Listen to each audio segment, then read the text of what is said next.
মানুষকে শেষ বিদায় দেওয়ার জন্য প্রতীকী জানাজা এখনই শুরু হচ্ছে।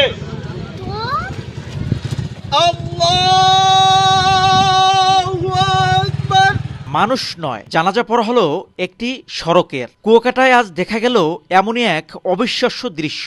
জানা গেছে কুয়াকাটা 0 পয়েন্ট থেকে লেম্বুর বন পর্যন্ত প্রায় 3 কিলোমিটার সড়কে চলছে 3 কোটি টাকার উন্নয়ন কাজ। তবে বিভিন্ন স্থানে অসমান খোয়া ঢালাই, বিটুমিনের ঘাটতি আর নিম্নমানের কার্পেটিং এর কারণে বাড়ছে স্থানীয়দের উদ্বেগ। অনিয়মের প্রতিবাদে কুয়াকাটা স্টুডেন্ট অ্যালায়েন্সের ব্যানারে শিক্ষার্থীরা আয়োজন করেন প্রতীকী জানাজা। এরপর দোয়া মোনাজাত এবং জিলাপি বিতরণ করে শেষ করা হয় ব্যতিক্রমী এ প্রতিবাদ। এত বড় রাস্তা এই জায়গায় দেয় 1 ইঞ্চিরও কম, মানে 3 ইঞ্চি হইতে পারে, হাফ ইঞ্চির একটু বেশি হইতে পারে, কিন্তু হাফ ইঞ্চি আমার ধরা যায়, 3 ইঞ্চি ধরলাম আমি বেশি।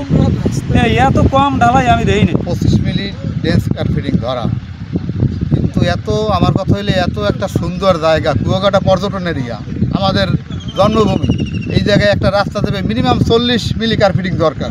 খোয়া দেশে সব 2 নম্বর খোয়াগুলো দেখা ঘুরিয়ে গেছে খোয়াগুলো। এই 2-3 দিন পর্যন্ত কুয়াকাটায় এই মেরিন ড্রাইভ রাস্তাটিতে কার্পেটিং এর কাজ শুরু হয়। এটি এত জঘন্য মানের কাজ হয়েছে যা এখন আপনারা দেখতেছেন যে এই রাস্তার কাজগুলো উঠে যাচ্ছে। বিগত ফ্যাসিস্ট আমলেও এরকমটা করা হয়েছে, কিন্তু আমরা কথা বলার বা আলোচনা করার কোনো সুযোগই পাইনি। তো এখন 5 আগস্টের মাধ্যমে আমরা এটির পরিবর্তন দেখেছি।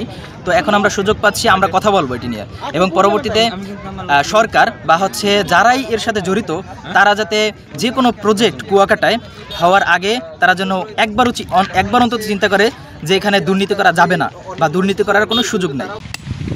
পরে ঘটনাস্থল পরিদর্শন করেন এলজিইডির পটুয়াখালী জেলা নির্বাহী প্রকৌশলী। রাস্তাটা দেখে আমি দেখছি যে কোথায় কী অবস্থা, রাস্তাটা কোনো ত্রুটি আছে কিনা বা ঠিকমতো হচ্ছে কিনা।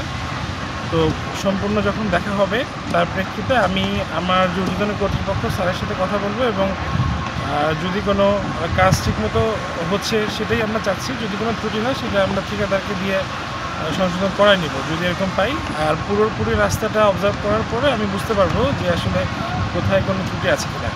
ফেসবুকে একটা দেখি, সেটা একজন আমাকে শেয়ার করে, তার প্রেক্ষিতে আমরা আজকে এই সাইটটি ভিজিট করে আমরা কার্পেটিং ওয়ার্ক দেখলাম।